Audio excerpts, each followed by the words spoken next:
Welcome to Jananetram news. Anakapalli home మంత్రి Vangalapudi Anitha comments. Koppugundupalem minor బాలిక హత్యా ఘటన దురదృష్టకరం. నిందితుడి కోసం ప్రత్యేక పోలీసు బృందాలు రంగంలోకి దిగాయి. ఎట్టి పరిస్థితుల్లో నిందితుడిని పట్టుకుంటాం. ఈ కేసులో పోలీసులు నిర్లక్ష్యం ఉంటే ఖచ్చితంగా చర్యలు తీసుకుంటాం. సీఎం చంద్రబాబుతో మాట్లాడి కుటుంబానికి న్యాయం చేస్తాం.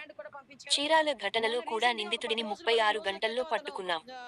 గంజాయి, డ్రగ్స్ పై ఉక్కుపాదం మోపుతున్నాం. చోటు చేసుకుంది. ఒక అమ్మాయిని, మైనర్ బాలికని, 9వ తరగతి చదువుతున్న ఒక మైనర్ బాలికని అతి కిరాతకంగా హత్య చేయడం అనేది మనందరం కూడా చూస్తున్నాము. అక్కడ ఆల్రెడీ టీమ్స్ కూడా దాని మీద వేస్తున్నాము.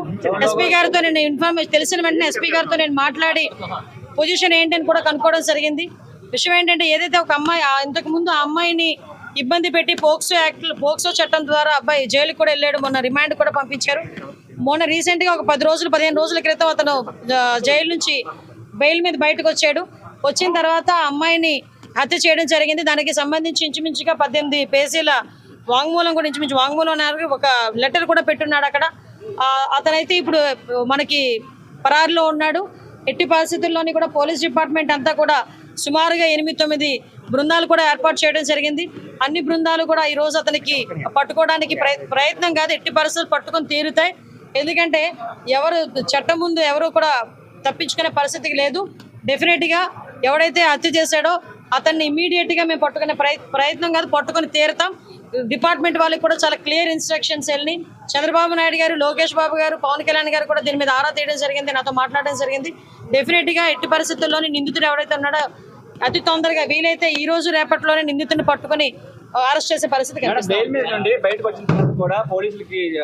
కొన్నిసార్లు వెనక పడుతున్నారు అని చెప్పేసి ఫిర్యాదు చేయడం జరిగింది. అయినా సరే పట్టించుకోలేదు. లేదమ్మా, కంపల్సరీగా నిజంగా అదే కనుక జరిగితే, నిజంగా అమ్మాయి దగ్గర నుంచి కంప్లైంట్ వెళ్ళి ఆ పోలీసులు కనుక పట్టించుకోలేదన్న సంగతి తెలిస్తే డెఫినెట్ గా ఏ పోలీస్ అయితే ఆ పోలీస్ మీద చర్యలు తీసుకుంటాం. అందులో అక్కడెక్కడా కూడా బ్యాక్ స్టెప్ వేసే పరిస్థితి లేదు. కానీ మాకు వచ్చిన ఇన్ఫర్మేషన్ ఏంటంటే అటువంటి పరిస్థితి ఏమీ లేదు. చాలా ఆఫ్ సడన్ వచ్చి అతను హత్య చేసి వెళ్ళాడు అన్నది మాకు వచ్చిన ఇన్ఫర్మేషన్. లేదమ్మా, నిజంగానే వాళ్ళ బ్రదర్ కూడా చాలా ఇనిషియేషన్ తీసుకున్నాడు. ఇంతకు ముందు కూడా తను బెంగళూరులో పనిచేసేవాడు. ఇనిషియేషన్ తీసుకుని ఈ అబ్బాయి ఇంచుమించు 26 సంవత్సరాలు, ఆ అమ్మాయిది చూస్తే 13 సంవత్సరాల వయసు. అవతల నిందితుడు ఎవరైతే ఉన్నాడో అబ్బాయిది కూడా 26-27 సంవత్సరాల వయసు.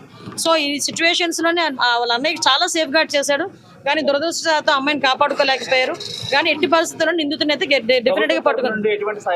కంపల్సరీగా చంద్రబాబు నాయుడు గారితో మాట్లాడతాం. ఎటువంటి పరిస్థితుల్లో అమ్మాయి చిన్నపిల్ల, మైనర్ బాలిక, ఆ అమ్మాయికి ప్రభుత్వం నుంచి అందాల్సిన సహాయ సహకారాలన్నీ కూడా అందిస్తాం మా కుటుంబానికి.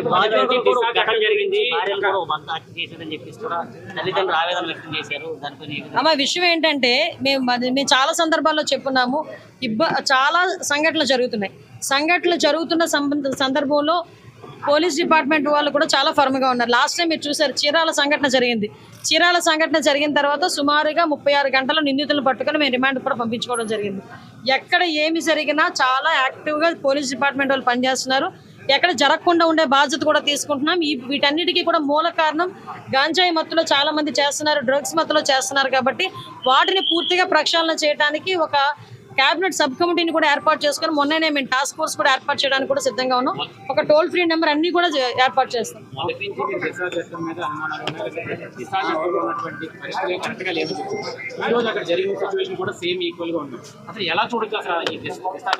దిశ చట్టమే లేదండి. చట్టం లేని దాని గురించి మీరు మాట్లాడుకోవడం అనవసరం. ఫస్ట్ థింగ్, దిశ చట్టం అనేది లేదు కాబట్టి దిశ చట్టం గురించి మాట్లాడుకోవాల్సిన అవసరం లేదు. ఇప్పుడున్న చట్టాలని బలోపేతం చేసుకుని మనం ఫర్దర్ గా ఎటువంటి ఇబ్బంది లేకుండా చూసుకునే బాధ్యత తీసుకుంటాం. న్యాయ సలహాలు కూడా